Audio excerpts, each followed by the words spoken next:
that's a bit, not great looking. I think, well, he hasn't got much taste, has he? I'm beginning to jump. What have I got? I've got Peppa Pig, Mickey, lots of Disney stuff, Roald Dahl. That's good by me. That's the level of, I've got kids. That's the level of intelligence for me. Yeah, and me. So I think we'll do all right here.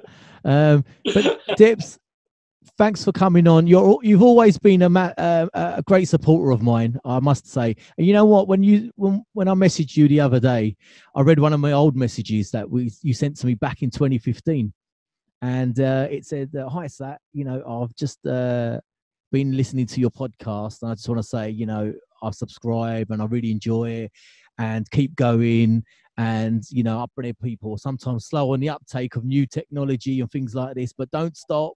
And for me, starting out, for someone that is a presenter on the BBC Asian network for such a long time as well, you're an established person. That meant such a lot. I know you anyway as a mate, but still, it means a lot, And even now, when I messaged you, you were straight away, yeah, let's do it whenever you're ready. And I just want everyone listening to know what a top person you are, behind the scenes, and you've always been really supportive, whether people don't see that as much, but you do. And I believe it.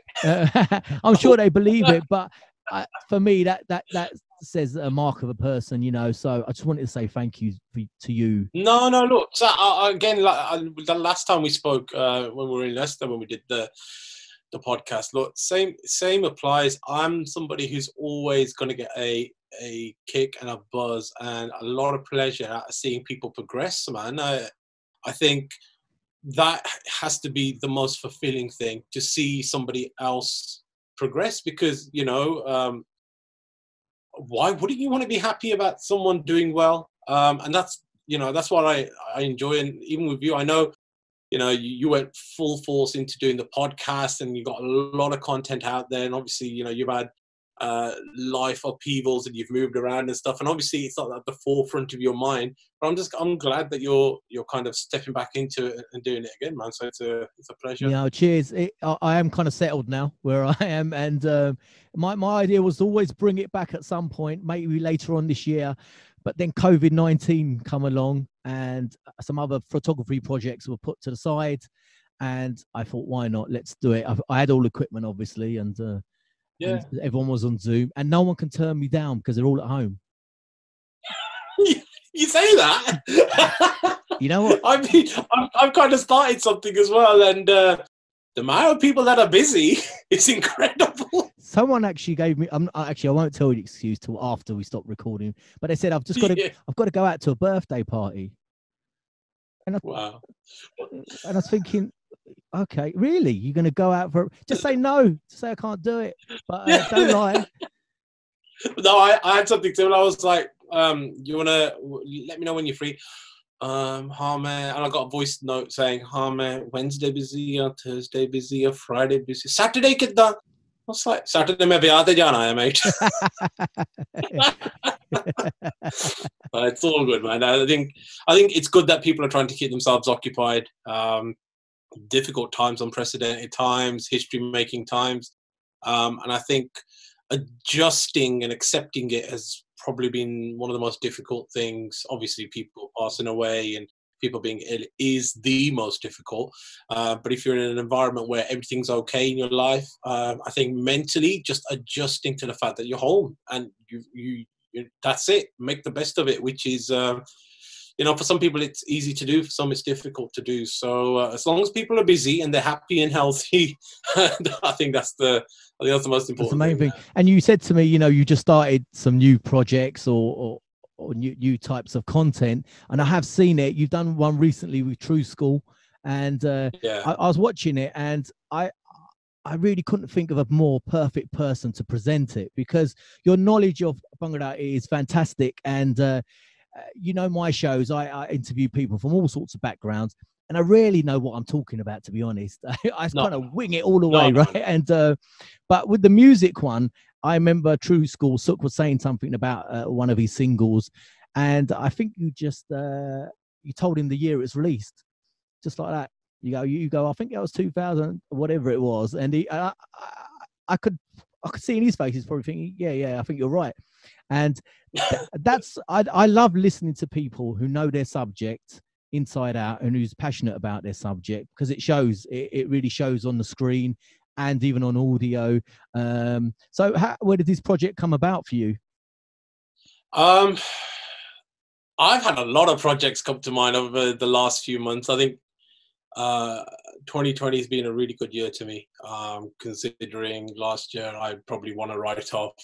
And this idea was, again, it was just sitting there. I was like, we're all watching content now while we're sitting at home. And again, I'm not somebody who's going to say, oh, I made an idea to see Bob, but yes, I thought of everything. No, credit where credit's due. And, Sky Sports News, Sky Sports Football, in fact, they've been doing loads of shows. And I've always been somebody that, I've had a desire to want to do shows and use my online platform a bit more. But I don't know, I've got this thing in my head that if I haven't got the right cameras, or if I haven't got a 3-camera shoot, or if I haven't got the right audio, and then when I'm editing it or someone's editing it, it doesn't sound right, it's going to bother me, which is why I've never done it. I'm like, well, I'm not going to do it because I haven't got the right equipment. But then I'm watching Sky Sports News and I'm engrossed by what they're doing. And I'm like, hang on a minute, all their angles, and these are like, multi-millionaire footballers, and I've got all their angles are a bit dodgy and they're not really going with lighting, and sometimes the audio's glitching. Well, hang on, mate. And if you can't do it now, so get on it now. Think of an idea, think of a concept and do it. And this is me having a conversation with myself. Otherwise, you're going to regret it for the rest of your life. So, yeah, I just thought, what can we do? So I've just literally hit up as many people as possible. And the thing is, I don't just want to do Bhangra stuff. I just want to, with True School, we're going to be doing his favourite footballers. I've just done one with Jags Climax, and he's going to be telling us about his top 5 Crystal Palace moments. And again, we get to discuss the Bhangra stuff. You got 5, you got 5 out of him, did you? Did you get 5 out of him? He said the same thing. He goes, you got to understand, when Andros Townsend scores a screamer from 35 yards, that's one of my top 5 moments, because we don't have many moments. So, yeah, again, I just wanted to do some fun stuff. And a little bit later on, for example, I'm going to be chatting to Amajit Sidhu, who's a hero of mine. Nice, yeah.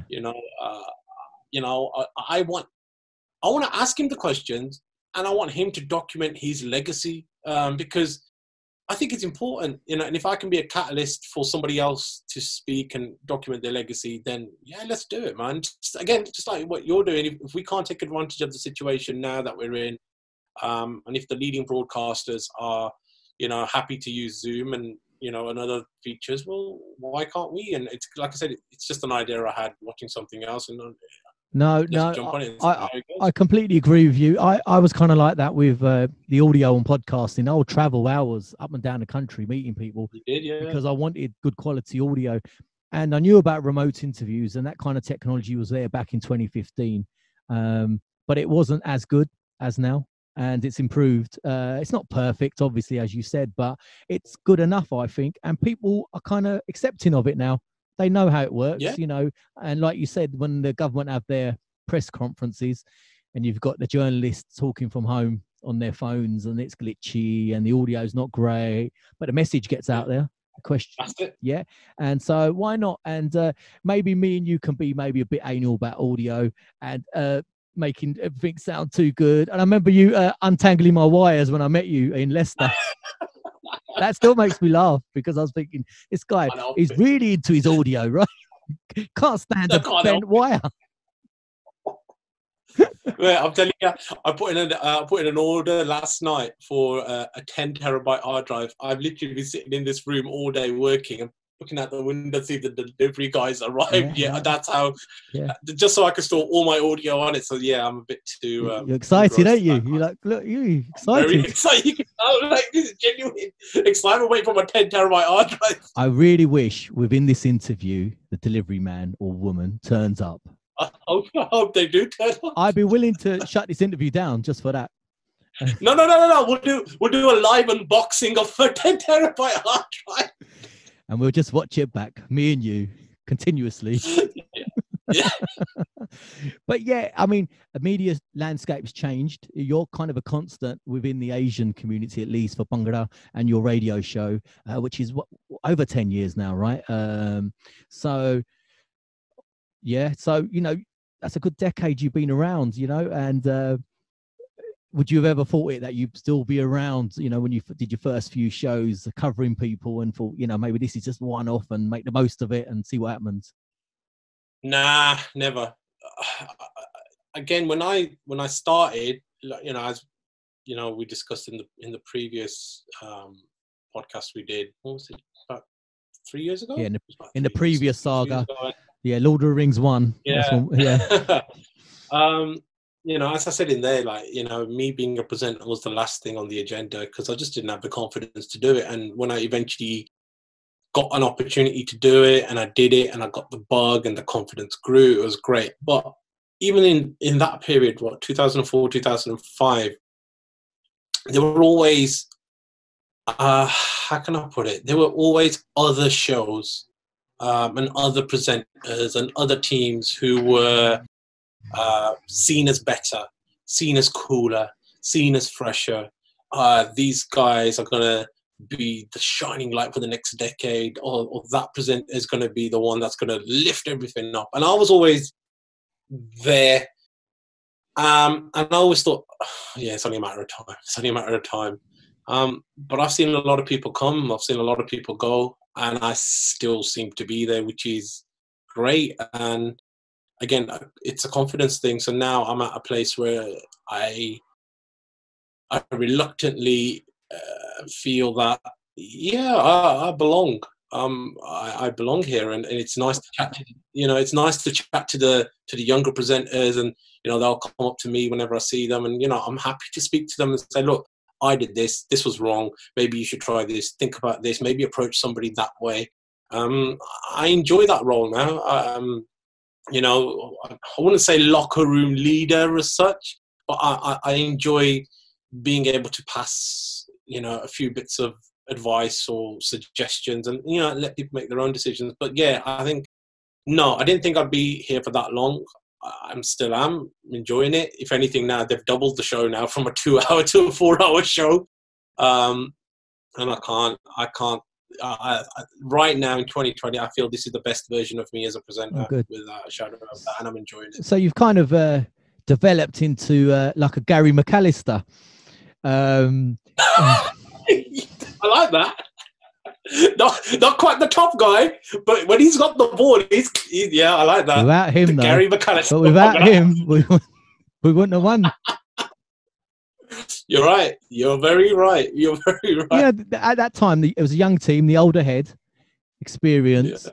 He's been around the block a few times, has won things. I'm not saying he wasn't good, right? But he was all right. But I think in a modern context, I'm happy to be the James Milner. Yeah, that's where I'm at now. We can say James Milner. And the Ribena drinking. He doesn't drink, does he? But he's a great. No. So yeah, me, James Milner with a bottle of Ribena, I'm happy with that.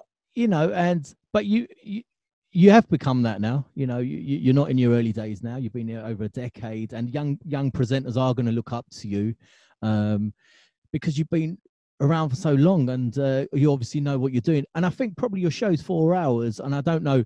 Obviously, I'm not the BBC management, but they know you can do it. You've got the knowledge, and knowledge is something that you can't give to new presenters, regardless of how many followers they have on Instagram, or regardless of how many likes they get on Facebook, or what kind of social standing they have online. That knowledge is not earned that way. That's time, and effort that you put in to learn things, to read the bloody inlays of cassettes, to be in the industry, to be in a live band. That's not easy to get hold of, and that's probably part and parcel why you've done so well. I don't know. I think everything plays a role. Yeah, so the geeky side of me, it works, and I can use that to my advantage, and that's great. The person who sacrifices family life to go out and learn more and experience more, and that plays a part into it. Yeah, I may not be the one with the most Instagram followers or likes, But to be honest, in all fairness to those guys, that's a form of relevance in 2020. And I think I don't want to become one of those guys who is sad dead down the Victoria. My time used to be like this. Do you know what? That's fine, but you're living here and right now. You've got to accept who you are, where you are, what your position is, and build from there. So, yeah, it's great to have a 4-hour show. Can I deliver it? Yeah, I'm enjoying it. Really, it's great. That doesn't mean I can, deliver 4 hours by myself. So we give an hour of the show to the audience. You tell me the tunes that you want to play. You inspire me. You pick a variety of songs that you want, because that, almost like a feedback loop. It's the audience via me going back to the audience. It's fun. It's engaging. And, I enjoy having younger people on the show working behind the scenes, because they might have an idea that I just don't know, because I'm not in that. I'm not on Instagram all the time. I'm only going to talk about stuff that I do, and that's about it. I'm not really flicking through and going, Blanaki guy, what are they doing? So someone else might come up with an idea. Can you do this? Yeah, I could do that. Yeah, let's do it. And I'm at that point now where I know a fair bit, but I don't know everything. And where I don't know it, I'm happy to listen. And in that way, somebody younger's got a project they can get on with, and if I'm the vessel for it, great. Give them time to, I don't know, connect with somebody, edit some videos, get some audio, stuff that I wanted to do when I was in my 20s. So through me, if they can do that and they can progress, brilliant, man. Why not? That's how it should be. I have a love-hate relationship with social media. I love the fact that obviously I can create the content. I enjoy making the things. I like talking to you and other people. I like editing the interview, putting a bit of music on it. I like doing the little videos. And then but I hate the social media part of uploading, putting it all on platforms and making sure it's shared everywhere. And I'm not great at that, and I don't think I ever will be. And I can't afford to get people to do it for me. So you're gonna have to do it, right? And but it is what it is, right? It's given me a platform, at least. I know one would listen to this if it wasn't for things like Apple Podcasts and Spotify and these kind of things. They are kind of like social media platforms these days. And talking about that, did you hear about Joe Rogan? No. He's now gone exclusively to Spotify. Wow. So his show is complete. I don't know how many millions he got for that, but his show's still going to be on YouTube as it is till I think the end of the year. But then it's exclusively onto. He probably got a couple of quid more than you and I collectively. Yeah. Probably, making a lifetime. Yeah, I know. It's unbelievable, because obviously he's kind of the top of the tree of podcasters, and for Spotify to put that much amount of money into podcasting, at least, must mean there's some market out there that they know. And I'm surprised. I mean, this time I've started the podcast, I spent the first 2015 telling everyone what a podcast was. That used to be my post. I even created a newsletter to send to people to tell them how to download podcasts. I remember, and it used to annoy me. But I remember you said to me in that little message, actually, you go, "Look, I listen to a lot of podcasts actually, and but there weren't that many people that did, and slowly it's changed now, and there's a lot. Again, I think it's a great thing. Look, I'll always say, Sat was the first one to do like a DC podcast. Everyone's jumping on it now, which is great. You're one of the first to do it. You persevered for as long as you could. And sometimes you just need to take a step back, reboot, refresh, and come again. And it's a great thing. So again, more content, more people doing stuff. It's always a positive thing. There's a lot of lives at the moment in there. Insta Live, Facebook Live, and whatever the other ones that are out there at the moment. Do you ever consider doing any live shows? It's too much hard work for me, I think, going live. Yeah, I think I have tried. I just feel like I'm talking to myself, in all honesty, which is weird when you're a radio presenter, because in a sense you are talking to yourself. But this is different it's like when you can see yourself and you're talking, and it's not for me. I can do it, but it's not for me. And I'd much rather watch somebody else who's better at it doing it, and and learn a few you get people saying tips off them. You get people saying, ask me anything, and I think, no, I don't really want to actually. This show is not going to go anywhere. No, but but like you said, good on people doing things. I enjoy other people trying to get themselves out there, and within all them people doing that, there will be people that have got some kind of talent or skill in doing it, and they might not know, and they really enjoy it, and they find something they're really interested in, and they can find like-minded people and just go for it, So yeah, even though I'm kind of messing around telling people, I'm not really interested in lives, I think everyone should be having a go. It might not be for you, but it might be for you. You again, you won't know unless you try it. So give it a go. It's not costing you anything. Try it. If it works, great. You find yourself a new little avenue to work around. If it doesn't work for you, it doesn't matter. It's not the end of the world. No, exactly. Go with something else. I think main people's sticking block is the perception of other people, what they're going to think of them. Yeah, are they going to think I'm stupid? Are people going to laugh at me? I think that's the stumbling block that everyone faces at some point, And I think for myself, as I got older, after a while, you don't really care, I don't care no more really what people think. I'm just going to do what I enjoy, and I hope it's good, and I hope other people like it as well. But I know people starting out worry about them things. Yeah, I think it's a natural thing when you're in your 20s. It's a natural thing, what people thinking. We're all looking for acceptance. We want to be famous. We want to be popular. Whatever it is, whatever your vice is, and I think that's very much a thing of your 20s. And the older you get, hopefully life has taught you that it actually doesn't matter. And whether it's creating music, whether it's creating art, whether it's creating content like this now, just do it. Like, it's all right. Like, there's so many normal people on things like TikTok who are super famous. Yeah. Brilliant. Oh, yeah. Great. They've got no media training.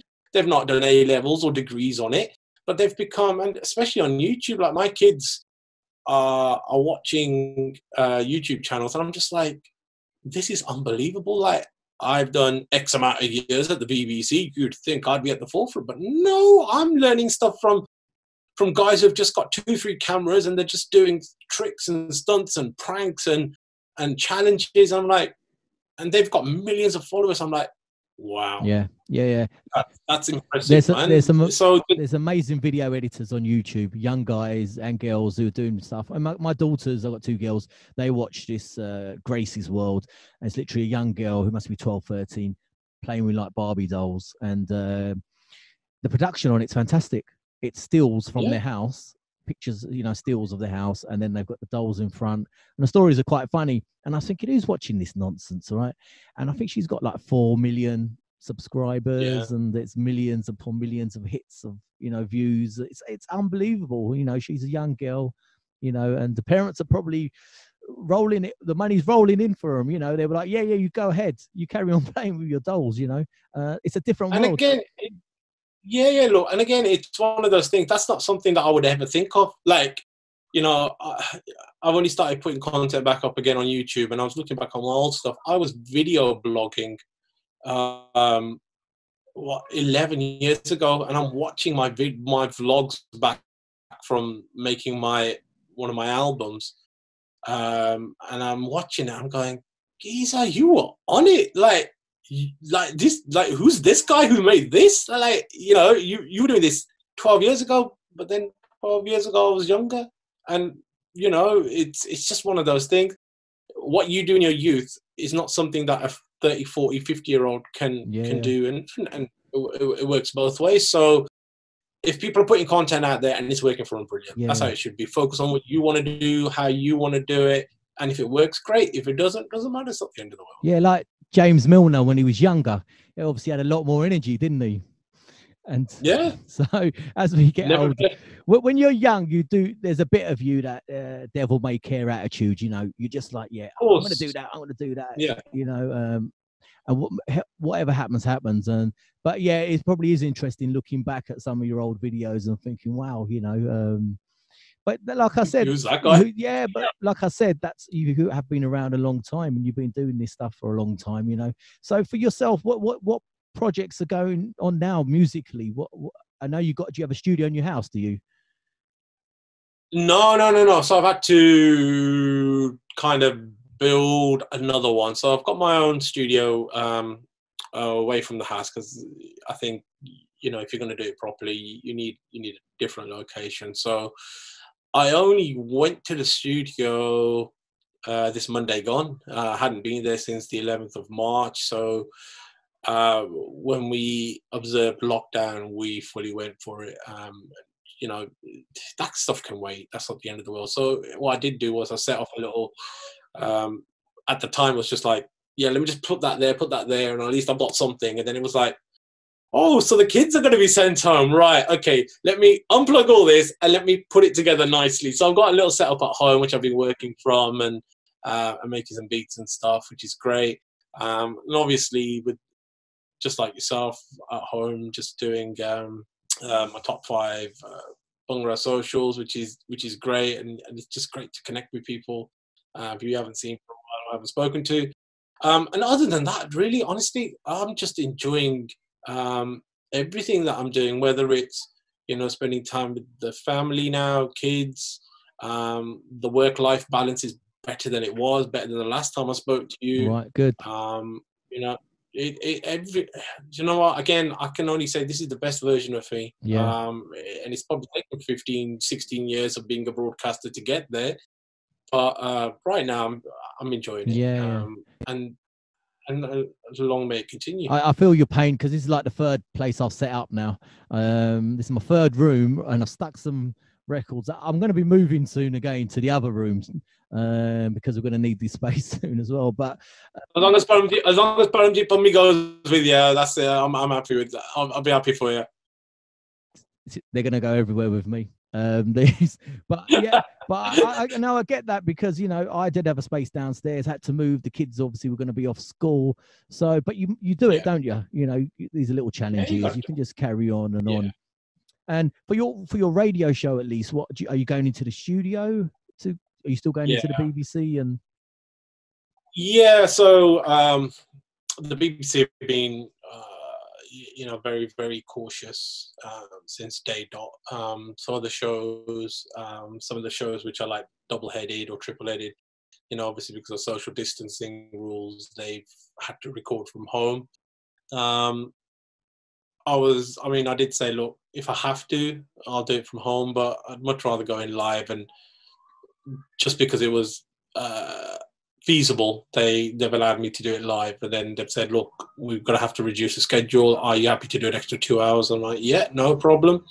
So the way it kind of works now is where, you know, at one time, the rule was the presenter is never allowed in the studio by themselves. Somebody has to be in there. Now it's kind of like, nobody else is allowed in the studio. So like my producer's in one studio, there's a window in the way, then I'm here. And again, it took a couple of weeks to get used to that. But again, you know, it's been great to put together a 4-hour Bhangra show. I don't think there's ever been a 4-hour Bhangra show like this. And I'm just quite proud of the content we're putting out. Probably a radio show is one thing you probably can do in a lockdown because you're going to be in the studio on your own, like you said. You could be separated from the producer. It's probably one job that can be as safe as it can be, you know. And you know, you can clean all the dials and afterwards, and that which you obviously would do, yeah. So I'm glad you're on because I think radio. I've got this thing about radio. I'm always thinking it's the old school type of media, you know. But I think radio's just had a resurgence since this lockdown. So many more people are listening to radio, obviously listening to the news to see what's going on. And it's become, for people that live on their own, elderly people, it's become that friend again, you know, something to have in the background so they don't feel so lonely. So I think radio's playing such an important part at this period of time. Definitely, you know, and I'm one who's always saying, well, radio's probably on its way out soon. It's all good. But I don't think it is. I think this is shown that there's still a massive demand for radio. I think what I've realized is me going in and talking about how my week's been. Because ultimately, yeah, I'm on the BBC. Yes, I'm doing this show and it's great, but I'm no different to Sat in Leeds or to Jazz in Wolverhampton or, you know, whoever else is listening. Like, I'm going through the same. My family's going through the same. We've got extended family who are suffering because of it. You know, I know people who have passed away because of this. And if I can tell people on the radio, literally my thing is this: over the last 2 months, it's been, this is how my week's been. Tell me how your week's been. If you've not had a great time, listen, I feel you, because this is what's happened in my life. But look, you know what? Don't worry about it. You know, I'm here for a few hours. Maybe I can, you know, ease your stresses, ease your anxiety. Hey, I tell you what, why don't you tell me what tune you want to hear? Obviously, everyone's got a phone. You can fire up any tune you want. But do you know what? If it helps one person, two people, a family, to just send in a request, you know, do it. Like, again, me going in live for 4 hours is personally great, but from 3 o'clock till 7 o'clock, I can't tell you how many comms we get in, how much interaction we get in. It's got to the point now, so we're getting texts coming on our console, we get the tweets coming in, we're getting emails coming in, people are sending messages on my personal Facebook, which I've got to keep an eye on, and then I'm getting emails in my personal email. I'm like, where are all these messages coming from? And it's great because who's emailing you on a radio show? I just don't know. Like, I was saying to my producers, and he was like, what's going on, man? This is madness. But again, as long as people are distracted for a few hours, as long as they're happy for a few hours, as long as you can ease their anxiety, you can't eradicate pain with Bhangra music. That's not going to happen, or the loss of somebody. But if it has the ability to put your mind somewhere else, I'm happy to do it, man. That's what we're all here for right now. And I think being a regular on the show like you are, I think it's a familiar voice. You know, people get used to that voice, hearing you on the show, and you become a friend. And they might not have ever met you, but they've listened to your show constantly. You know, and I probably underestimated that in the past, and because I listen to the radio a lot more now since I've been at home. And I listen to certain shows about the news, and I get used to the presenter. I know their ways, their ticks, and what sort of gets them angry, and you know, and you kind of side with them on certain things, and then you get a bit upset if they come out with a different point of view. You know, you build a sort of a weird sort of quasi relationship with a presenter, right? And it's kind of magical, really, you know. And so I think you've got a fantastic job. I know you obviously know that, but. And probably a really important job at this time as well.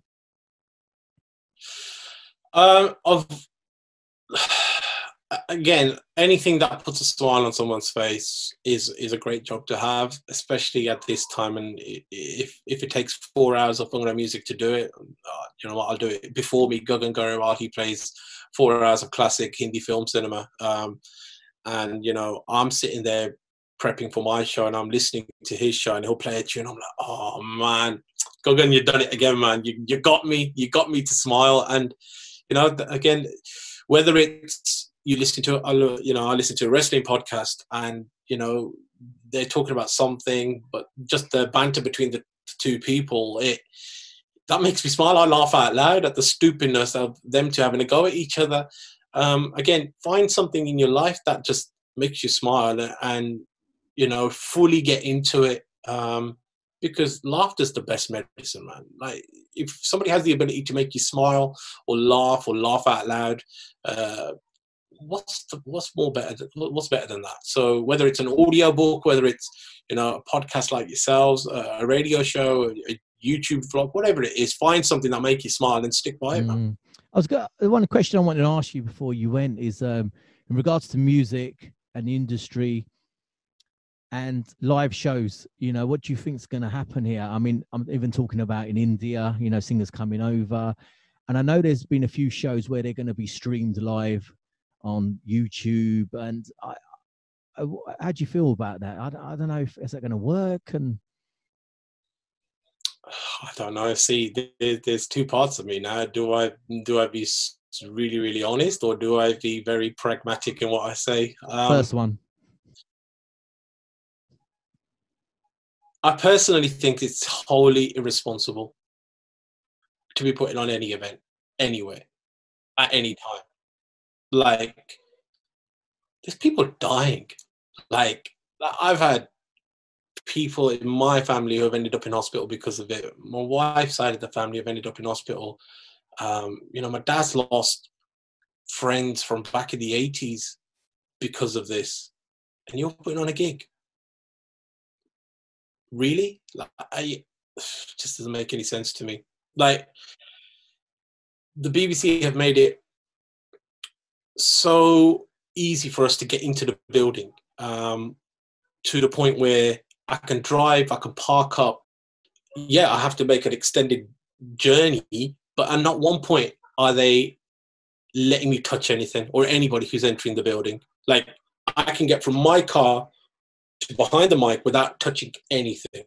That's the level of due care and attention that the BBC have put for anybody who's entering that building. So how can anybody really provide that in a warehouse during a gig? Like, are the microphones going to get wiped out? Are the shields of the microphones going to get changed? Opening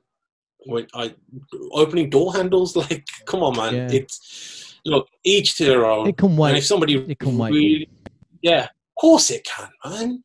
And, people are going to need an outlet after this. Wait, what is the rush to be like? Are you really going to sit through a 7-hour broadcast on Facebook? No, I told you I don't listen to. No. I don't listen to one person going live saying, "Ask me a question." let alone concert. Like, then what's the point? Like, again, people might think, "Oh, look at that, you talk about the BBC." Well, okay, let's put that to one side then. How many mainstream artists are putting on gigs? 0. Why? Because they're not stupid. They see what's going on. I'll tell you what, why don't you just do stuff from home? Make creative content from home. Do live sessions from home. I know a lot of DJs are doing their DJ sets from home. Brilliant. Carry on. Like, the one thing we're not supposed to do is to take essential journeys.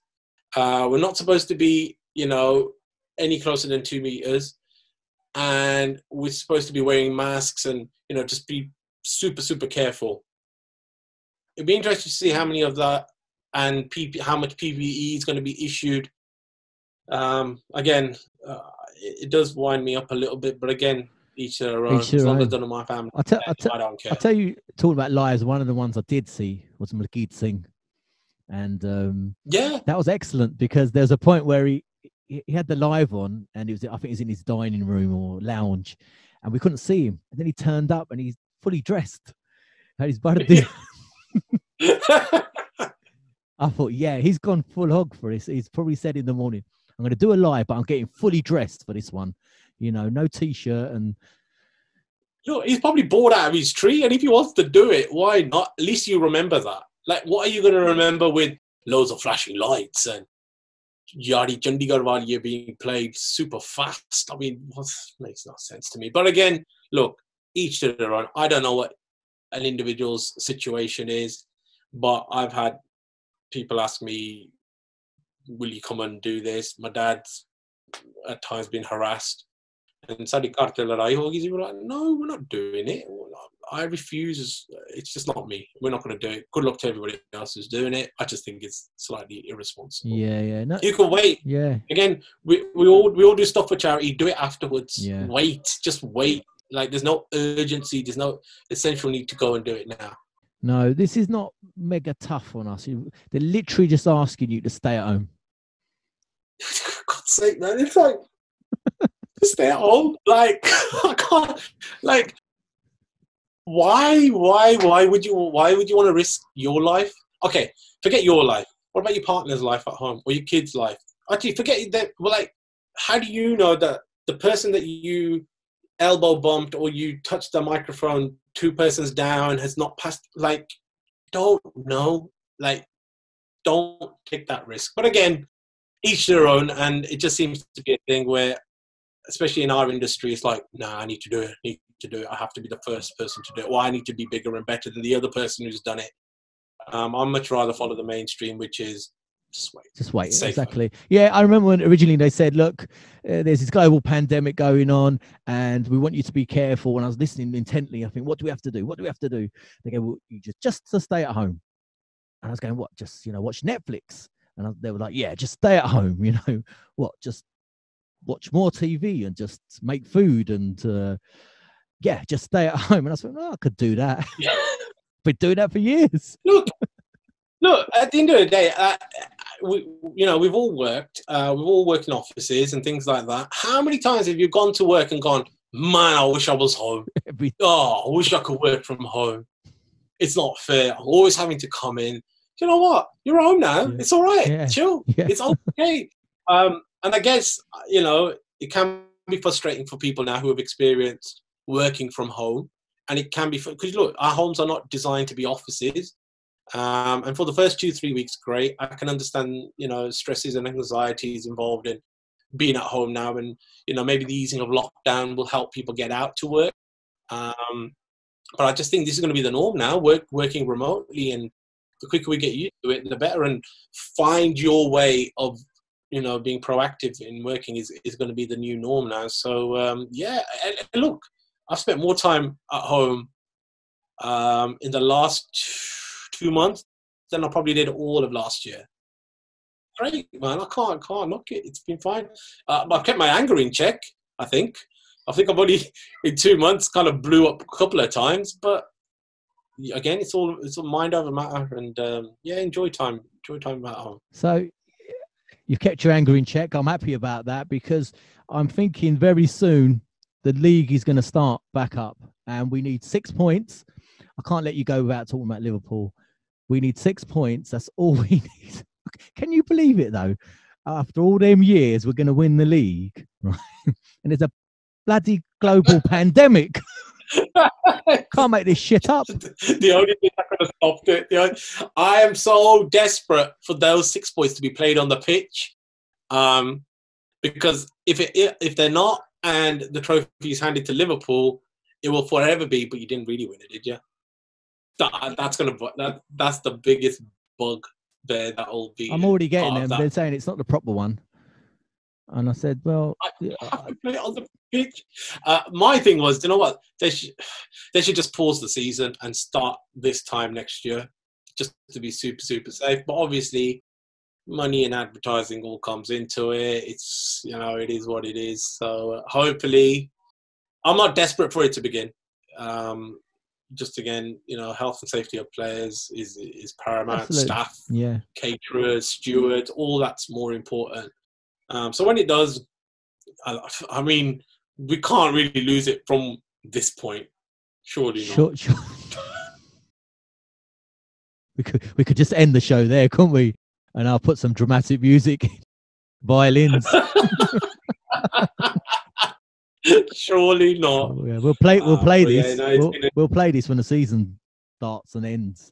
We'll go back to this one. But look, Dipps, it's been great. But before you go, we've spoken about a lot of things here. But for the future now, for yourself, I know it's hard to say because we don't really know what the future is going to look like. But what kind of plans have you got? I knew for yourself this year in 2020, Dipps, you had a new logo. You had some new graphics coming out, and I thought this man's on it, right? And I thought I need to get my shit into gear this year, right? Because your stuff always looks beautiful. Even the interview that you did with True School, I really liked it. I like the way you designed it. Yeah, I look at these kind of things, and it looks great, But going for the future, what have you got planned now? To execute realistic ideas. Again, for various reasons, 2019 will be the worst year of my life. I can't tell you how down, out, depressed, horrible I felt.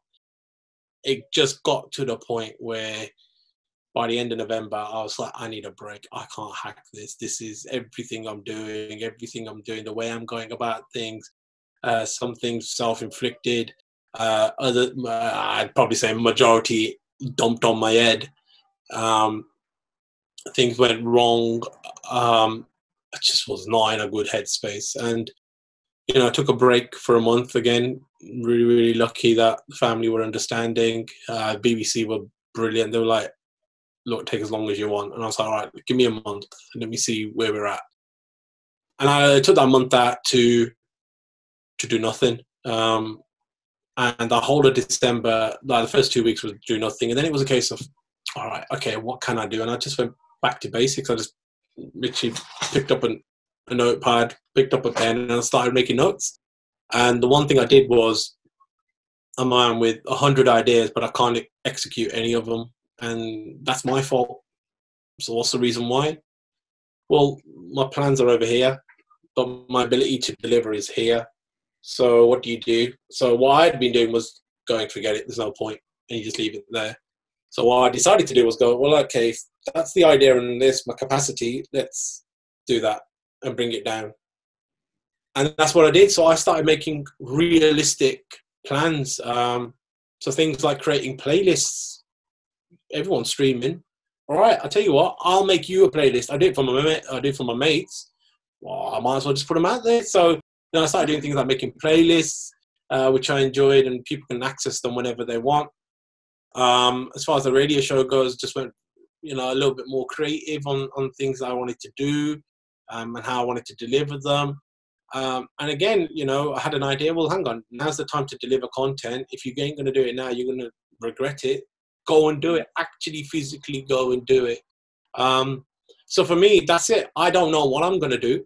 I don't know how I'm going to do it, but I know I'm going to do stuff. And I think I enjoy that. That's quite exciting, and I'm excited. Whereas before, I'd have done the radio show and afterwards going, should have done this, could have done that. I wish we had more time to do this. That doesn't happen anymore. I'm delivering all the content and all the ideas that I want, because I'm not, I'm not aiming above my abilities. And sometimes you've got to bring your, align what you can do with what you want to do, and just deliver that. And actually, that gets the reaction you want. And set those. I was talking to my wife. We went for a walk, and I'm just saying, you know what? At the start of the year, I read that you need to set a goal for, let's say, for Instagram, for example. You need to set a goal by the end of the year. I want X amount of followers. And if I go in there going, yeah, by the end of the year, I want 10,000 followers, and I've already got 1,000. Yeah, okay, you need to have a look at yourself. So, all right, I'll tell you what, if I can get 5,000, that'd be brilliant. I think I'm hitting 4.5 now, and that's just solely based on the content that I'm putting out. So I've reduced my expectation. In fact, I'm actually going to hit it halfway through the year. Brilliant. Like, all right, everything else is a bonus. So for me, I don't know what I'm going to do. I'm just going to keep doing the realistic ideas that pop into my head and just have fun. Like, I'm having fun now, more than ever before, more than I've ever done before, and I'm enjoying it. And that's what I'm doing. I see how many people I can drag along with me for the ride, whether it's through interviews or, anything music-wise. Bring people along, have as much fun as possible, enjoy making music, enjoy making content, and smile as much as possible. Again, like I said at the beginning, having the ability to smile is the best thing. Yeah, you can do. I can see a big change from when I first sat down and spoke to you to now. There's a lot more energy in you now, and they seem very positive and confident. But so I'm happy for you, mate. And before you go, I want people to know where they can follow you online and your social media tags, and let's get you up to that 10,000. No, 5. Let's stick to 5, please. Shit, sorry. Oh man, I don't think I'm cool enough to get 10,000, but let's see. We'll discuss that for next year. Trust me, I'm not cool enough to get you them. So don't worry. But no, listen, again, I'm glad you're back and you're doing what you're doing, and just keep it up, man. And for myself, dipsbhamrah.net is my website. Everything's there. Other than that, just the same: Instagram, Facebook, Twitter. I'm resisting TikTok because that takes too much time and energy for me. I'm gonna leave that to the kid. But yeah, just the website's probably the best place, and you can just pick and choose what you want to do and what you want to experience. And yeah, always happy to speak to people and connect. And yeah, if we've got an idea, let's see if we can deliver it. Yeah. Dipps, it's been fantastic catching up with you. We'll have to do another one when we pick up that trophy as a celebration for Liverpool winning the league. We'll do that one. But again, thank you so much for coming on. It's been a real pleasure catching up with you. And good luck for all your projects, your achievable projects. Yes. And I'll speak to you real soon. Cheers, that. Stay safe and yeah, carry on with everything you're doing, man. Good to see you back, and yeah, stay safe, and hopefully we'll catch up in person, probably 2021, I'm guessing, at the earliest.